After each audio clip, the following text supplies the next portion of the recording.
ya Congo démocratique bino banso bozuri baku ya kulanda biso lisusu mokolo ya lelo topesi bino mbote pe totondi na esengo pamba te bozalaka bongo ebele ba bolandaka masolo ya mboka na biso Congo démocratique. Je connais le Congo. Lelo zele bongo 18e épisode ya masolo histoire ya mboka na biso Congo démocratique bipai biso bozuri baku ya kulanda biso bande ko batali topesi bino penza mbote esengo ya biso pamba te invité na biso azali wana pona koyanola na mituna oyo tobongisi pona ye na tangi wana mwana mboka Thomas Luwaka Los Angeles ona kopesa mbote na yo mwana mboka mbote mingi ndeko Flori. Thomas Luwaka oyo bozali komona na nzela ya etando eke azalaki wana mokambi to mpe ancien président ya Assemblée nationale ya Congo démocratique na tango ya 1+4 député honoraire Thomas Luwaka avocat na baro ya Kinshasa Gombe azali secrétaire général ya mouvement de libération du Congo MLC mobiangami ya masolo ya mokolo mwa lelo mbaleleki tolobelaki bongo likambo letali conférence nationale souveraine Thomas Luwaka apesaki biyano alimbolaki yango penza na kanisi bolandaki na bokebi bongo lelo tokomeka neno koyekola makambo ya pasi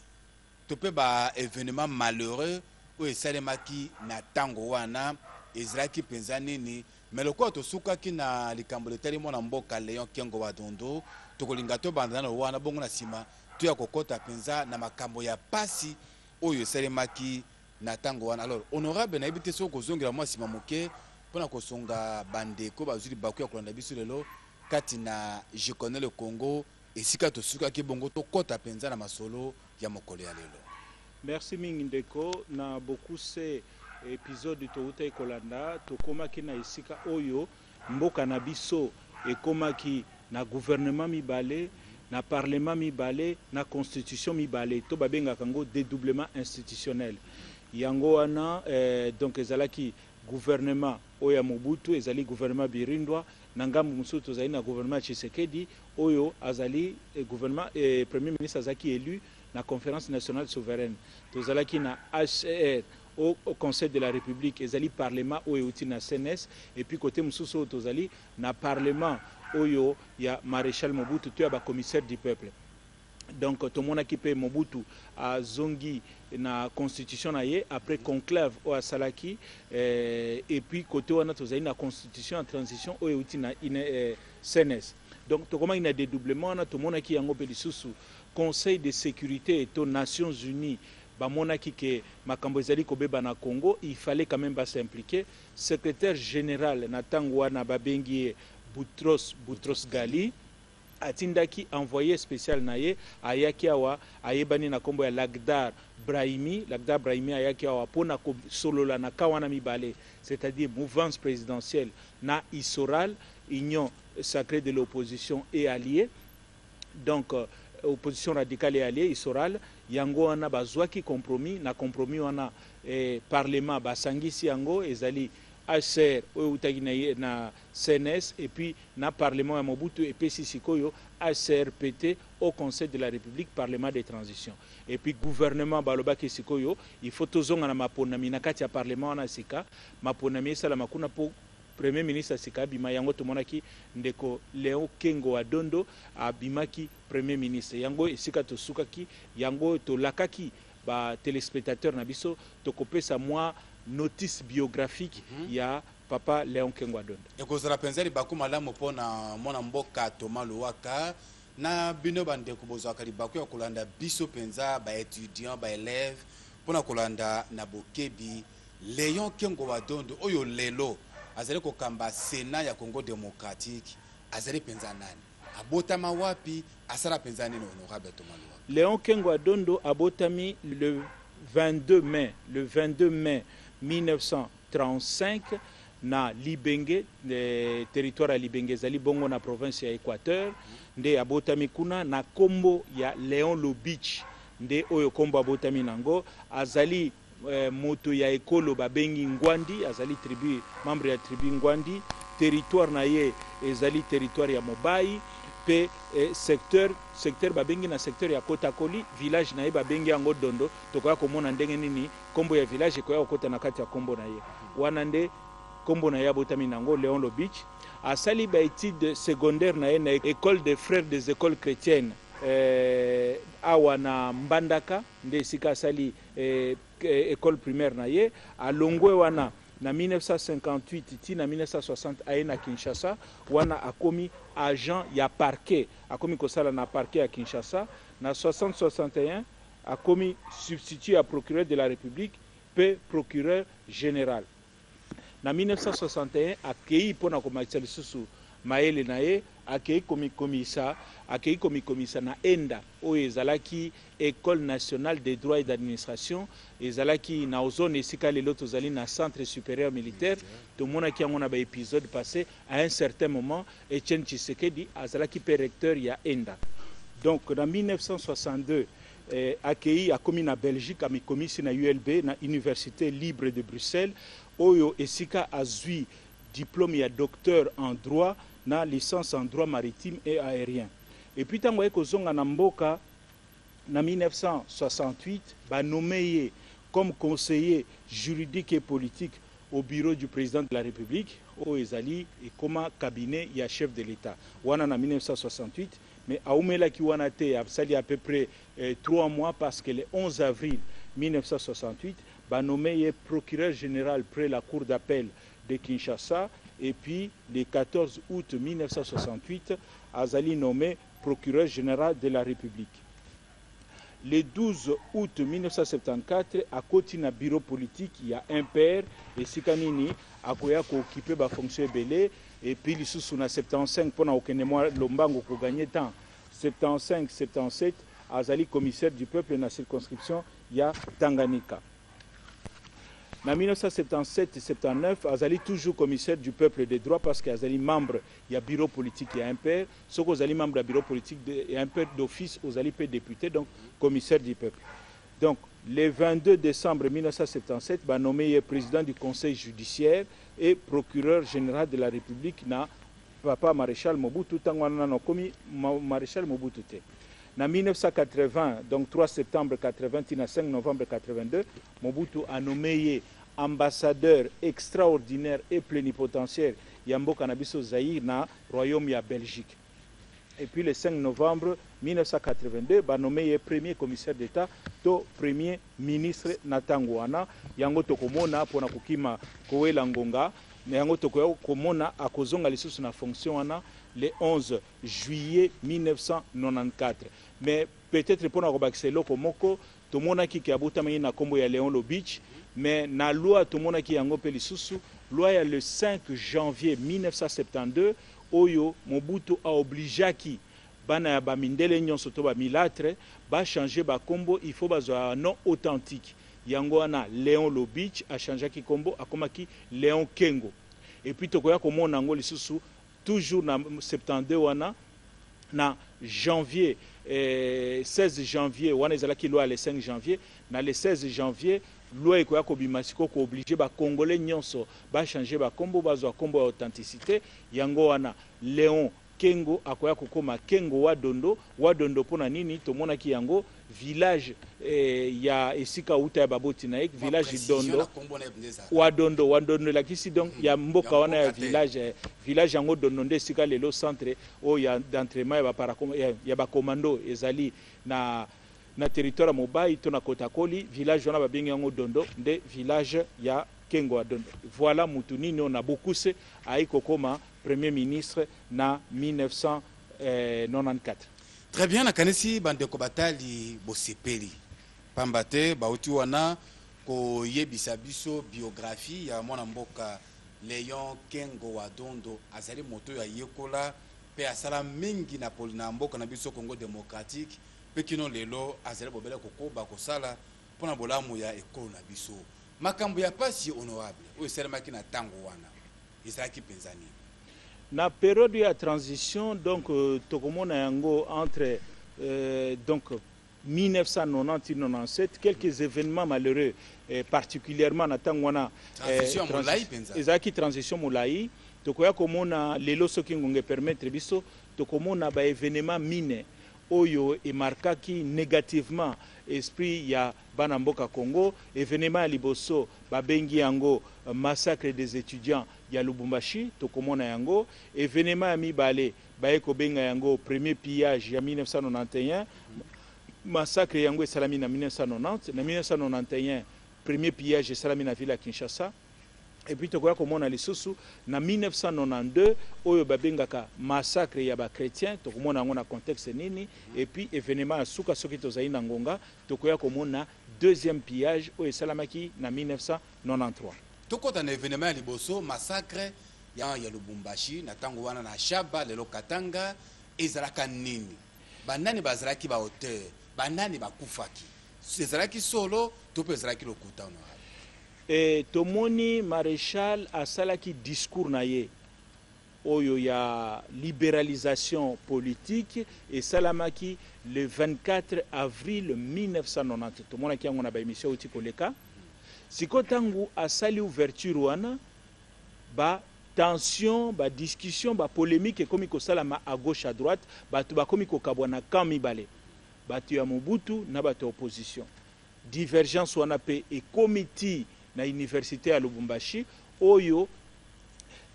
certains étudiants bazali considérés comme pro-mobutiste et ba étudiants mususu balobi biso zali ba étudiants ya opposition. Yangwana justement na cadre ya polémique wana entre ba pro-mobutiste na ba oya opposition ba tel que c'est raconté ba étudiants o bazali considérés comme opposition bazu ba agressé ba étudiants au bazali considéré comme proche à Mobutu. Yango wana en réaction na agression wana ya ba étudiants proche à pouvoir. Yango wana na Butu ya le 11 au 12 mai 1960 ba lobby ba services spéciaux ya Mobutu etindaki ba commando ba kiti na campus ya Lubumbashi et pe ba bomi ba étudiants et belé. Donc voilà eloko babengaka massacre ya Lubumbashi. Est-ce que réellement baétudiant bakufaki honorable? Non, sikoyo soki oye kolanda malamu na ba information toza nango na nani ya lelo oyo ngape personnellement na zuyango na certains acteurs ya tangwana oyo babengaka massacre ya Lubumbashi en réalité et salamate témoignage ya gouverneur ya province tangwana ya Shaba kombo na ye Koya Gialo, gouverneur ya Équateur, a sali témoignage, ya zalaki sur place. En réalité, mutu akufaka kaka moko, ezali to balobaka une dizaine 35 étudiants bazalaka massacré na butu wana, ezali lokuta. Mais nazwaki chance, occasion ya kokuta na papa moko ya Mundele, azali journaliste belge. Yende a faire comprendre ngai makambo ngo elekaki ndenge nini. Alobaki nini no? Alobi boye ezalaki na 2011 azalaki awa juste après ba élection a expliqué ndenge nini likambo wana ebandaki. Alobi ye c'est un journaliste belge mais azali proche ya opposition congolaise donc azalaki contre Mobutu. Avandi na Belgique kuna mokondi ya journal na ye ayeko yebisa ye mais na bande kozela sujet moko boye po lobi to tia na la une ya journal na biso sujet wana esalami lisusu te. Est-ce que yoko ikoza na sujet moko te oyo lobby et tokoki kotiala na une ya lobby te mokonzi nazali na sujet nini alobi na zwi sango ke Mobutu a massacré ba étudiants na Lubumbashi. Mokonzi ya journal rédacteur en chef abisi sa elanga article akei pembeni abengi moninga na ye ya congolais papa wana journaliste moko mtazali ko témoigner ko betelanga lisolo abengi moninga na ye ya congolais kuna kaka na Belgique bango mibale butu nde babandi ko fabriquer ba kombo ya ba étudiant congolais oyo Mobutu abomaki. Donc ba sali liste wana congolais wana mutayibi ba kombo ya consonance oyo ba congolais. Donc butu ba sali liste et lobby nango article bimi na première page massacre à Lubumbashi. Mobutu a massacré les étudiants na liste ya ba soi-disant victimes ya massacre wana. Tango ebimi oyebi phénomène wana mingi pesa la kanakati ya presse ezala awa surtout awe pa na biso me na poto pe salamaka ba presse mususu bazui ba récupérer article wana donc voilà comment sango ya massacre etikala kopanzana na kati ya mokili mobimba ke Mobutu azui abomi bato Et là, on a une ampleur pour nini en réalité. Non, conséquence nanu ya événement na massacre. Conséquence nango ya liboso ezali que nani Belgique. Belgique ezui et kati et arrêté coopération nango na Congo. Balobi Mobutu exagéré. Le massacre les étudiants, biso Belgique tout kati coopération na yo. Sans ba kota na vérification information. Non, ba décider balobi massacre les alliés avérés bakati. France peut a gelé ba relation na ye na Mobutu et puis États-Unis peut na 90 donc a eu distance na régime Mobutu. En réalité, ndeko tomona ki yango na 1990 événement moko ya munene leki na kati ya mokili mobimba ezali fin ya guerre froide o ezalaki entre États-Unis na balie na ye na URSS na balie na ye tokoya komona ke guerre froide esili na 1990 Mobutu azalaki allié stratégique ya Occident pour na bitumbana contre ba communiste to contre le communisme siko tango guerre froide esili valeur stratégique ya Mobutu esili vis-à-vis ya ba occidentaux. Mobutu a commis au babengaka na lopoto un allié encombrant.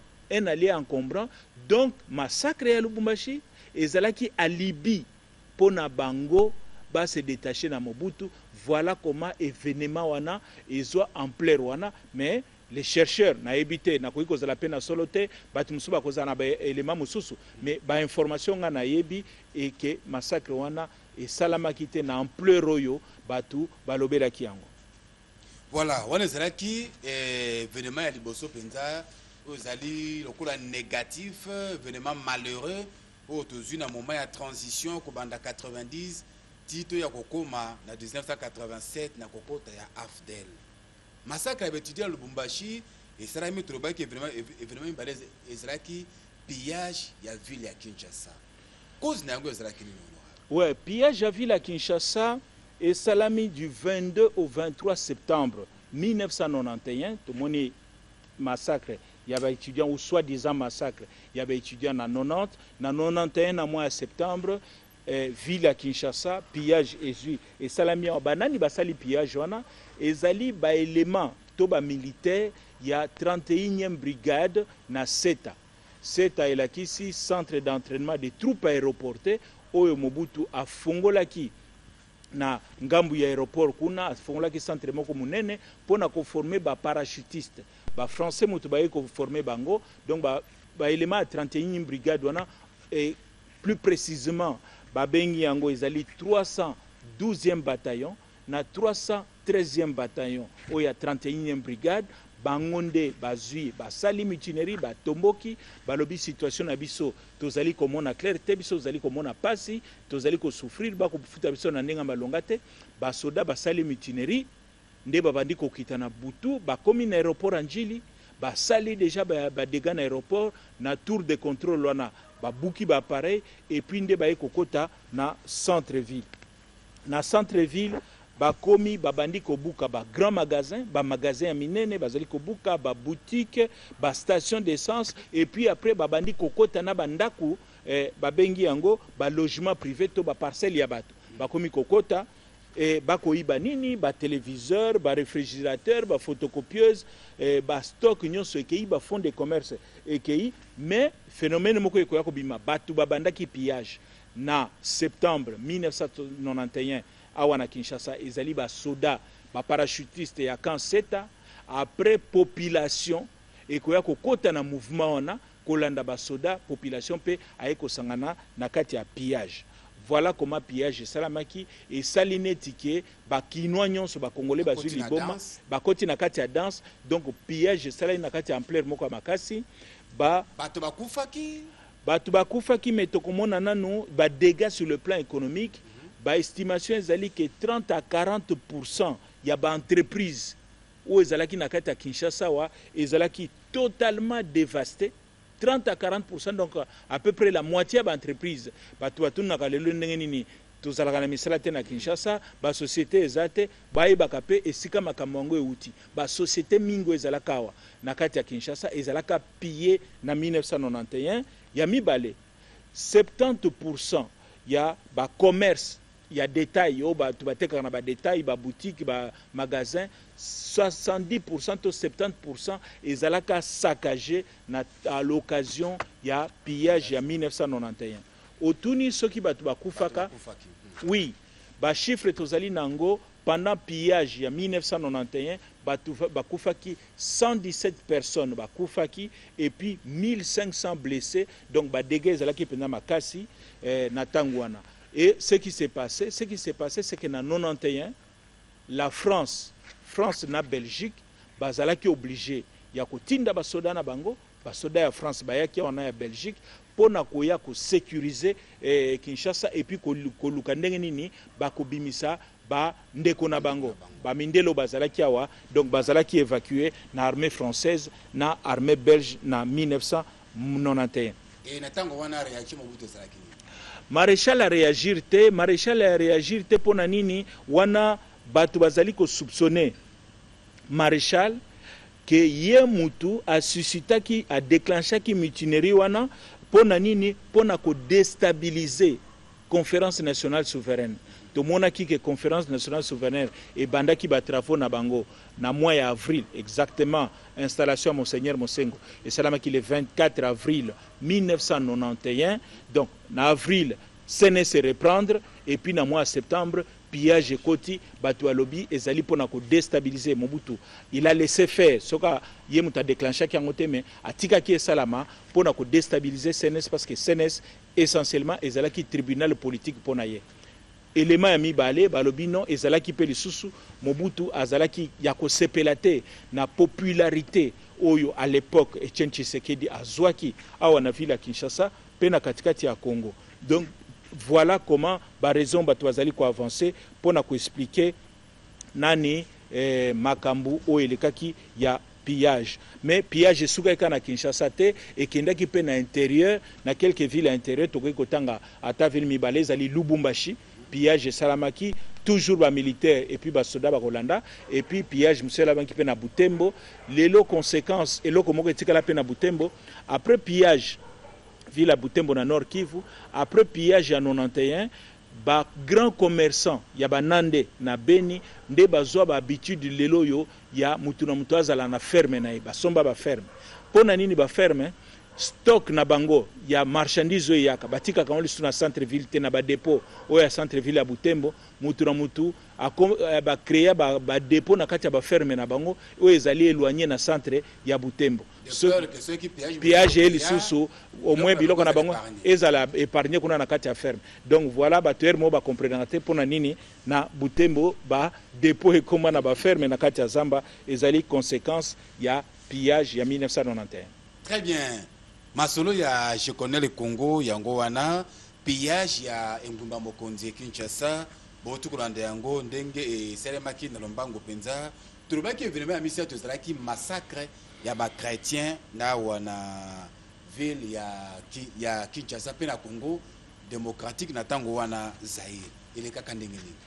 kaka ndenge nini tango pillage sili ba politicien balobi photo solo là. Il y a eu des négociations politiques. Babenga Kango, négociations politiques du Palais de Marbre 1.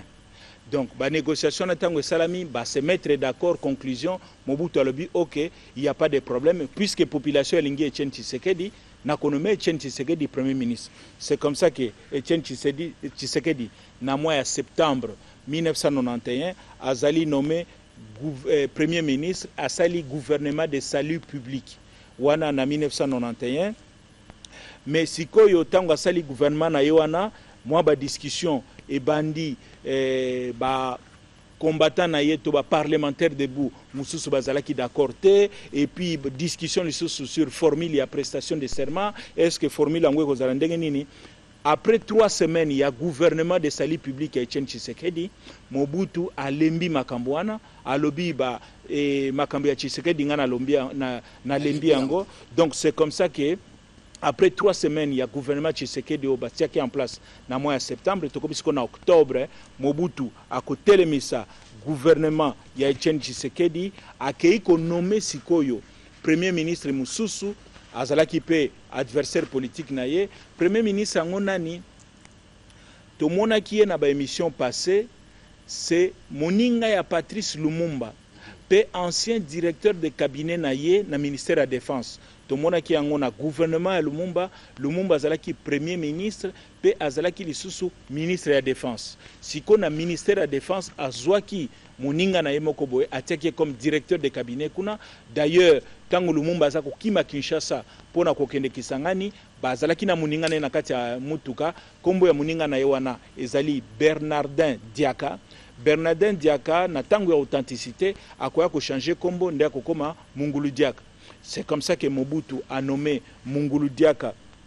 premier ministre na place ya Etienne Tshisekedi, a eko formé gouvernement na ye. Gouvernement tango sali yango me eumela ki penda mingite parce que gouvernement ngo esala kaka presque un mois du 23 octobre tina le 25 novembre 1991. Honorable Motuna moko pour makambetali prestation ya serment tant que Tshisekedi comme premier ministre. Au juste alinga kinini a presté ce serment na ndengeni. Non, nazana ba détail na précision wana te mais na ko yebisa que je crois que le problème était deux problèmes en fait. Premier problème, il y a contrôle de la Banque centrale. Deuxième problème, pour la prestation de serment, je crois qu'il y avait une formule qui demandait à ce que à reconnaître Mobutu comme garant de la Constitution, alors que Bango Balobi biso na kati ya CNS to boyi makambwana ya garant Constitution. Donc polémique ezaki na niveau wana. Donc voilà comment Mobutu a télémisaki gouvernement. Donc atie siko Mungulu Diaka, tango Mungulu Diaka sikoyo a commis premier ministre, ba koti lisusu na ba concertation, négociation sous Kobanda, toujours n'a parlé du peuple, les négociations politiques du palais de marbre, palais du peuple était. Palais de marbre 2, n'a parlé de marbre 2, on a Sikoyo, Mobutu Akoya, en accord, en application accord, on a palais de marbre 2, Akoya qu'on nommé premier ministre Moussou Yassika, Azalaka ministre affaires étrangères Yakala, pe tout le monde qui a un épisode de l'Ekaki, c'était un Katangé, Azalaka très proche de Moïse Tchombe, Tangwa sécession, et puis à Zongi, Mobutu a récupéré qui va travailler qui n'a mingi, Kombonaye, Ngunza Karlibond. Donc c'est comme ça qu'il y a mois de décembre 1991, Ngunza Karlibond a commis premier ministre. Wana na mois de novembre en remplacement ya Mungulu Diaka. Et puis na mois de décembre Mungulu Diaka ndio asala ki gouvernement de combat. Oui, gouvernement de combat yango wana. Gouvernement de combat yo sala kaka un mois ba télémission yango. Et puis sikoyo na décembre 1991 lisusu toujours kaka pression à Batu parce que na kanisi tolobaki yango na émission le kaki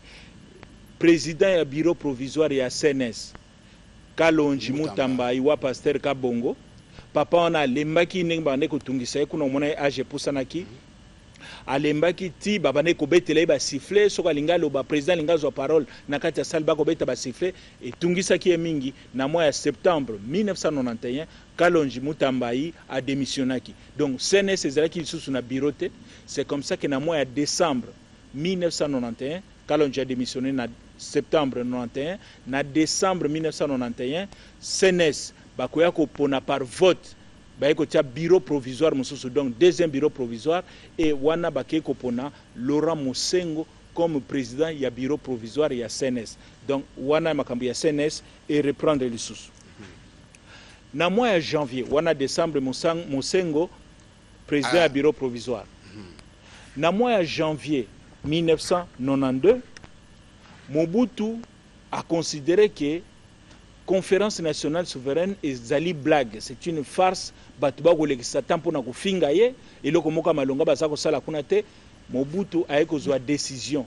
na janvier 1992 ya kokanga conférence nationale souveraine. Akangi yango tango Mobutu akangi yango et puis asengi na batu ba délégué ba utaki ba province abi non voilà conférence esili na kosenga na bino nyonso bozonga epa na bino peu umela kipe quand même apesi bango bambongo bafuta ba billet bazonga epa na bango batu baboyi kozonga mingi batikali bakomi ko vendre pa ba famille balobi non CNS ko kata na boete biso photo continuer mais Mobutu alobi non nga na telemisi makambo ana esili. Donc sikoyo tango Mobutu a telemisi CNS ba évêque ya Congo to conférence épiscopale du Zaïre à l'époque les autres binyango 5 ba évêque ba sali réunion pe ba sali déclaration o baza ko exiger na maréchal Mobutu afungola CNS. Est-ce que ayokaki bango? Ayokelaki bango te. Mobutu ayokelaki bango te tango bazwi décision wana. Sikoyo message wana ya basango ya ba évêque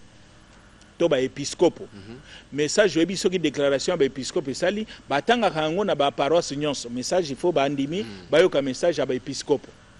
Message wana batangi yango na kati ya ba paroisse nyonso ya Congo. O balobi ba évêque ba kosenga Mobutu ba ko exiger na Mobutu afungola CNS. Et puis après ba laïque. Ba laïque bazali ba cadre catholique o basungaka na fonctionnement ya église catholique. Ba laïque catholique bango ba eko sangana ba eko zwa makanisi. Balobi non ba épiscope ba sengi. Mais ko senga kaka ekokite. Vaut mieux to ça la marche. To tambola to ça la manifestation monene o eko pousser Mobutu pona ko fungola conférence ebanda. Wana décision ba laïque mais emonani ke hiérarchie to bokonzi to clergé o ya likolo leo clergé église catholique bazalaki d'accord te na idée à marche, en particulier cardinal Echu tango wana yenda zali cardinal pe akoma cardinal je crois si je ne m'abuse na 1990 non akoma ki archevêque ya ville à Kinshasa na 1990 et puis na mois de juin 1991 ba nommé cardinal na pape. Donc comme cardinal yé azalaki penza d'accord te na idée wana, mais je pense que le cardinal Echu a laissé faire. Et puis monseigneur Mosengo n'était pas aussi d'accord na biloko wana ko sala ba marche. Donc ezali initiative ya ba laïque avec soutien ya ba abbé. Quelques abbés na ba paroisse ne bazali ko encourager bango, en particulier abbé moko ya Kinshasa babengi abbé José Pundu. José Pundu nda ko kende na réunion ya ba laïque wana bazali ko sala pona ko préparer manifestation wana akopesa bango quelques enseignements ya philosophie o babengi philosophie ya non violence. Tokokota na kati ya philosophie wana te ezali ebotami na Inde. Gandhi mutu a créé philosophie wana. Et puis mutu appliqué qui yango avec efficacité babengi azali américain Martin Luther King. Donc philosophie yango elobi nini en réalité ce qui en bref en résumé ce qui olingi ko exiger ba droit na yo okoyi ko sala ba marche pacifique ata ba beti ngondo ko réagir te ata mutu asali yo ndenge na maltraité ko réagir te yo kaka réclamer droit na yo na ndenge ya kimia ko jamais ko utiliser violence to ko réagir na violence. Donc voilà un peu philosophie oyo abbé Pundu a enseigné ba laïque peut ba transmettre message yango na base na bango. Et puis sikoyo ba laïque ba décider que marche wana il faut to salango le 16 février. Est-ce que bazaki pour autorisation ça ndimamaki ke ma marche salema? Non, ezalaki autorisation epesa makite mais bango ba décider kaka biso to ko sala marche wana le 16 février 1992. Yangwana do ba préparer un message leki na ba paroisse nyonso le 16 p koki après messe il y a 9 heures na Kinshasa watoza à peu près na plus de 100 paroisses o ya ba catholique. Après messe bandimi ba komi kobima na ba paroisse na bango bazoya kokota na ba avenue munene nde marche et bandi il y a le 16 février batu bako tambola na ba mandalala et puis bazali ko yemba banzembe bako tambola et puis bako pusana mais ezalai kaka bango moko te lelo totikala kaka na idée balobaka marche ba chrétien mais ezalai kaka ba catholique bango moko te parce que tout monde qui peut ba ndimia ngomba mususu pe ba kotaki parce que bazalaki na bango pe na ngomba nini par exemple tozalaki na ba protestant ba protestant pe ba kotaki na marche wana ba kimbanguiste pe ba kotaki na ba musulman aussi ba musulman mususu pe ba kotaki na kati ya marche wana mais na histoire ya mboka etikala kaka marche des chrétiens. Donc batamboli na ba banderole bako senga il faut ouverture ya CNS. Donc Mobutu il faut fongola CNS masolo wana ya bana mboka il faut et continuer. Donc babenga kango pe marche de l'espoir. Donc ezalaki espoir que tokozonga na CNS tokosola malamu yango nde ko permettre biso to zongisa mboka na biso na kati ya nzela. Mais esuka kikaka na Kinshasa te marche yango esalamaki pe na Matadi na Kikwiti na Idiofa, na Kananga, na Mbujimai et puis na Kisangani. Kaka mukolo wana kaka les 16 partout. Donc mot d'ordre de l'écaki partout, batu va se mobiliser et puis ba estimation esalamaka na ba ville na oti kotanga sur l'ensemble du pays bato ba se mobiliser ki mukolo wana pour na marche wana espoir, c'est plus d'1 million de Congolais. 1 million de Congolais ba bimaki na balabala ba historien mususu bazali kolobake, c'est le plus grand rassemblement ya foule o esalama na histoire ya Congo. Ndezalaka le 16 février wana nombre ya bato ba bimaki na balabala pour na ko réclamer réouverture ya CNS.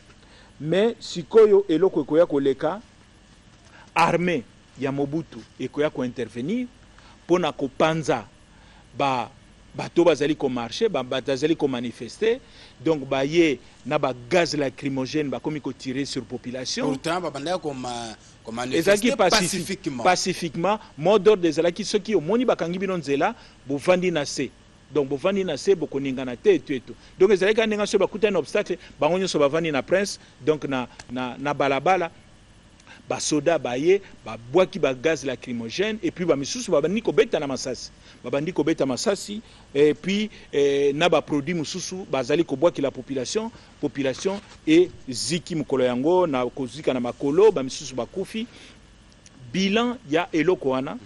ya manifestation wana mukolo wana batu oyo bazalaki reconnu officiellement ezali 35 morts, 35 Congolais bakufa ki le 16 février 1992. Yango oyo kaka leloyo 16 février tobenga kango journée ya martyr ya démocratie. Bande kona biso na bakufa pona démocratie kota na kati ya mboka oyo pona conférence nationale oyo bande ko yana démocratie mu pas démocratie et continuer. Nde batu bakufa ki mukolo wana. Batu bakufi pona makambo tali ko fungola lisusu conférence nationale oyo président Mobutu akangaki, est-ce qu'il y a yoki la ki bango a fungola ki conférence to a fungola kité? Mobutu a ko réagir, Mobutu a ko décider ko fungola conférence e ko ya ko reprendre porte nango na mois avril 1992, conférence e ko ya ko reprendre, donc message wana na ba action wana Mobutu a compris que ezali problème, il faut absolument afungola CNS e fungola ki na mois avril 1992, et puis na mois avril on a tué comme on attend CNS e fungoli nde ba eko élire lisusu le 24 avril 1992 Laurent Mosengo au na mois de décembre 1991 azalaki désigné élu comme président du bureau provisoire. Le 24 avril wana azali installé officiellement comme président ya bureau définitif ya CNS. Donc towe kolobake CNS penda et bandaki sikoyo officiellement musala nango le 24 avril 1992 après installation ya Mosengo na validation ya ba mandat ya ba délégué. Bolandi yango penza na bokebi bandeko batali, je connais le Congo, 18e épisode ya mokolo ya lelo tutu kolobela kotambola oyo ba chrétien to pe ba Christou basalaki na mobuana ya koto moko kama liboa na tuku liboa na mibale. Eteni ya suku ya maso na biso turobaki pillage ya mbala ya mibale awa na ville province ya Kinshasa. Et c'est la marque de sous-opona nini. Pamba te déjà na 91 pillage moko esalemaki. Ya mibale et ya kisusu pona nini pe banani ba organiser yango. OK, pona ko comprendre pillage ya mibale au moni tokomi na mois avril 1992 CNS se reprendre et bandi ba misala nango toza ko se souvenir na émission to na oya biso uti koleka to monaki que le 15 août 1992 élection esalamaki na CNS oyo baponi premier ministre ya sika oya bimi na CNS ezalaki Etienne Tshisekedi. Le 15 avril Etienne Tshisekedi abattre adversaire na ye ezalaki Thomas Kanza ou azalaki soutenu na ba famille politique oya maréchal bato ya mouvance. Donc Etienne Tshisekedi a gagné Thomas Kanza na CNS. Etienne Tshisekedi a commis premier ministre ya mboka. Tango Etienne Tshisekedi a commis premier ministre ya mboka wana tomoni yango na mois ya mois d'août a remplacé gouvernement Ngunza Karlibond automona qui gouvernement Ngunza Karlibond et peut-être là moko na loba pona to za la complet na makambu ya massacre ya ba chrétiens, quelles sont les responsabilités? Maréchal ou pas maréchal, les gens soupçonnent en particulier Moutouazalaki responsable, il y a répression violente wana, et Zalaki ministre il y a défense, il y a gouvernement Ngunza Karlibon, et Zali batangaka honoré Ngbanda. Ngana auto éviter ce que Ngwanda mutapesaka ordre, mais balodi que yé mutavane ko gérer dossier wana na moment wana, donc on pense que honoré Ngwanda mutazalaki responsable ya makambo le kaki. Comme ça na kangi dossier wana na lobby te ke awana zaina ba preuve na lobby o makabatu balobaka, donc na kanisi ba professionnel la histoire ba ko mener ba enquête ba établir vérité à solo. Donc Tshisekedi a remplacé Ngunza Karlibon parce que azalaki siko élu na CNS. Tango a remplacé Ngunza Karlibon, tokomi na mois de décembre 1992. Na décembre 1992, Maréchal Mobutu a eu kozwa décision ya kotia en circulation billet ya sika ya mbongo. Mbongo na biso tango wana lelo to benga franc congolais à l'époque pona ba bilengo baza kolanda biso mbongo to banda kolia tango na banda ko benga ngo Zaïre, 1 Zaïre, 2 Zaïre, 10 Zaïre. Donc warande zalaki unité monétaire ya tango wana. Mobutu na mois ya décembre a décidé sikoyo a créé billet ya sika, billet yango ezalaki na valeur ya 5 millions de Zaïre, donc ezalaki benda inflation to mbongo kosi la valeur et na période wana désordre na mbongo ezalaki benda na valeur te, donc Mobutu sikoyo akeko bimisa billet moko ya sika ya 5 millions de Zaïre. Mobutu azaki na besoin mbongo wana parce que sikoyo politique est changé, to moni ndenge ni ba relation na baninga na ye ba camarade na kala ba mindele et baby France, Belgique, États-Unis, donc soutien au bande ko apporter ye même avec le FMI, Fonds monétaire international makambo ko yako beba parce que to komona na 94 ba ko retirer même Zaïre droit de vote o azalaki nango comme membre ya FMI, donc bango nyonso bakomi kozwa distance et comme siko difficile kozela mbongo euta na libanda, solution siko ya ba autorité ya mboka ekomaki ko imprimer mbongo ko pesa commande na ba imprimerie parce que mbongo ezali papier au pesi commande na ba imprimeur, là c'était en particulier et bandai ko uta na Allemagne, donc ba passer commande ba sali bino mbongo wana ye ba futi nango batu et Mobutu azali chef à mouvance wana il faut entretenir clientèle politique, donc il peut pesa bango mbongo ko pesa bango ba avantage. Mobutu azali na besoin mbongo, donc ba imprimer ba billet wana ya sika 5 millions de Zaïre. Siko tango wana mbongo wana ebimi, réaction ya premier ministre Etienne Tshisekedi. Etienne Tshisekedi abi na politique ya ko imprimaka mbongo à tout moment yango ndeza ko boma économie na biso. Donc, président de la République Mobutu a outi ko décidé atia billet wana na circulation, ngai premier ministre na bino ici à conférence nationale souveraine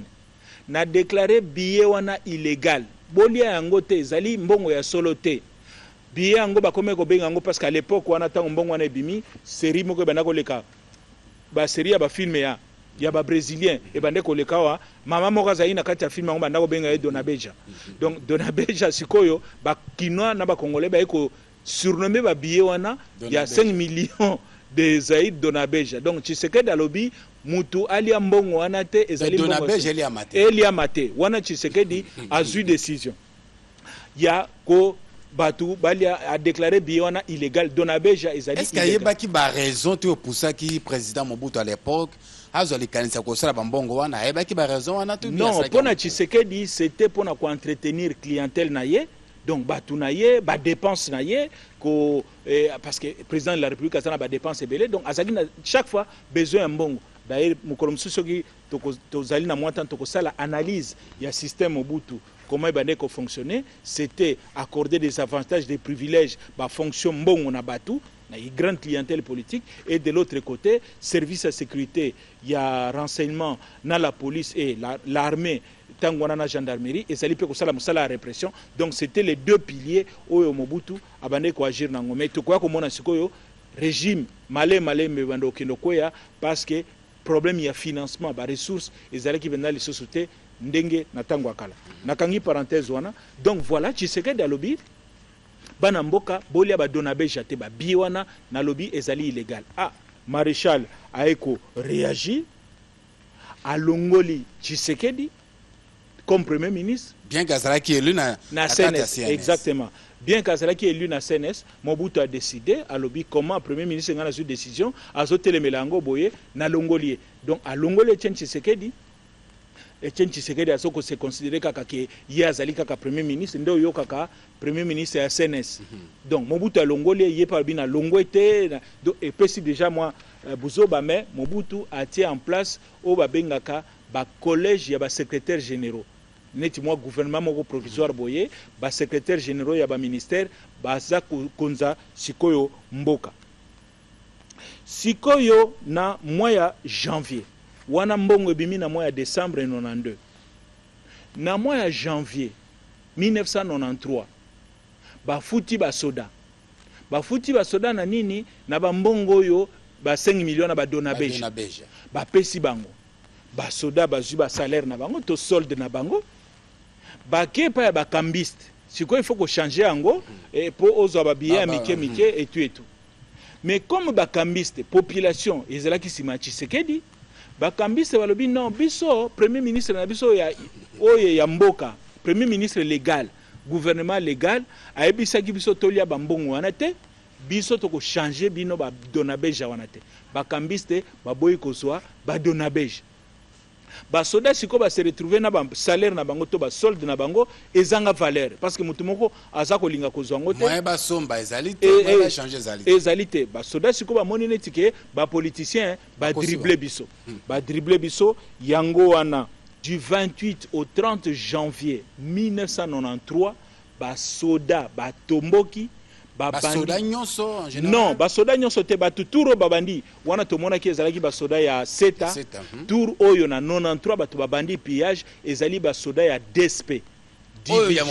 ya garde ya Mobutu yemoko division spéciale présidentielle nde babandi pillage wana kati ya ville ya Kinshasa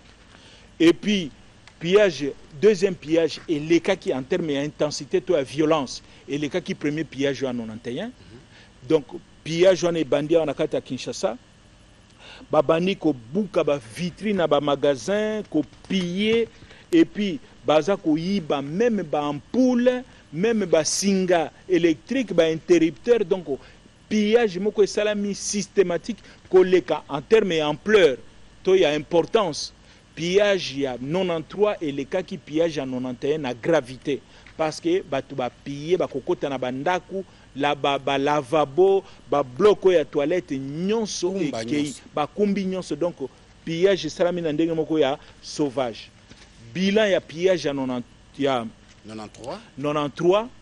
ba estimaka à peu près batu oyo bakufa plus de 1000 morts plus de 1000 Congolais bakufaki à la suite ya pillage ya 1993 même mupaya moko munene pe akufaki à l'occasion ya pillage wana ya 93 ezali ambassadeur à France na collaborateur na imoko un diplomate français bakufaki na kati ya loyenge wana na kati ya désordre ya pillage ya 1993 moko ba relation tozaka ngo pe na bapaya biso tobosana makambo wana bango babosana yango te bayibi ba désordre oyo bimaka na 91 na 93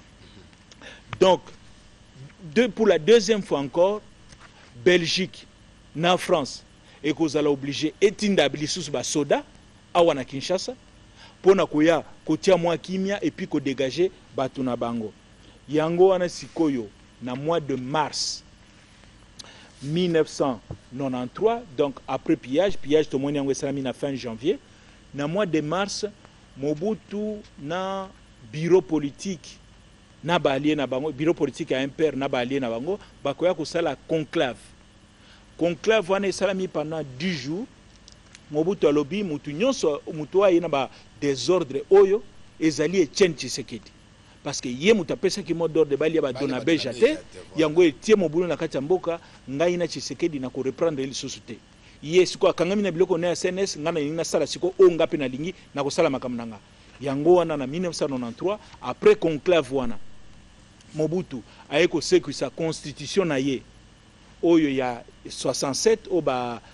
révisaki yango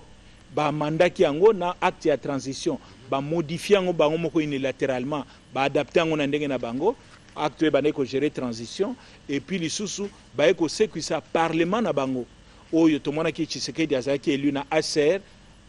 au Conseil de la République Mobutu a sécurisé le Parlement na yo ya ba commissaire du peuple. Donc yango wana à partir du mois de mars tokomi na oba bengaka dédoublement institutionnel na mois de mars 1993. Yango wana après tant on a lobby à économie premier ministre siko oyaye a telemisi gouvernement oyo ezalaki gouvernement ya ba secrétaire généraux. Mobutu akoya ko nommer sikoyo Faustin Birindwa comme premier ministre. Donc Faustin Birinda azongi a commis premier ministre. Yangoyo tokoya komona tomona ki ngone bandela émission dédoublement institutionnel on ekotikala titangu Nations Unies ekoya ko intervenir ba ekosala ba accord politique à la suite à ba accord politique parlement ya Mobutu oya ba commissaire du peuple na parlement ya Tshisekedi ya CNS ekoya ko sangana ndenge tolobaki yango ekopesa ACRPT parlement sika gouvernement sika pe ekoya ko bima yangoyo tomona ki na bandela émission pe na émission lekaki comment Léon Kengwa Dondo siko wana na mois de juillet 1994 Léon Kengwa Dondo aiko koma premier ministre wana siko ba deka ba yokani tangu siko ba yokani Kengwa Dondo premier ministre parlement komi moko ACRPT constitution pe ba yokani moko bakoya ko se mettre pe d'accord sur le calendrier sikoyo calendrier maponami ko sala mandenge nini tangu ba yokani na 94 on a transition il fallait ça là 2 ans. Donc il fallait token de tina 1996 de transition ko sila d'organiser l'élection en 96 potozwa ba mikonzi mboka ya sika. Donc ba calcul wana nyonso batu ya CNS na transition bazali ko sala awa bazali ko bossa na acteur moko acteur non bazali ko bossa na ba acteur quelques acteurs ya liboso bako bossa na makambo za ko leka na ba pays voisins na Uganda na Rwanda et le plus important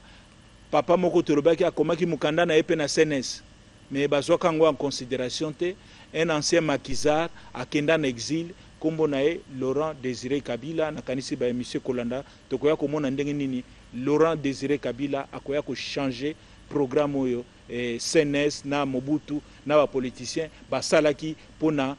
troisième république ekoma troisième république makambo na koya kota Mobutu akoya kende mais à la suite à ba élection te à la suite à ba événement AFDEL na kanisi wana makambo ba AFDEL nde tokobanda na émission Kolanda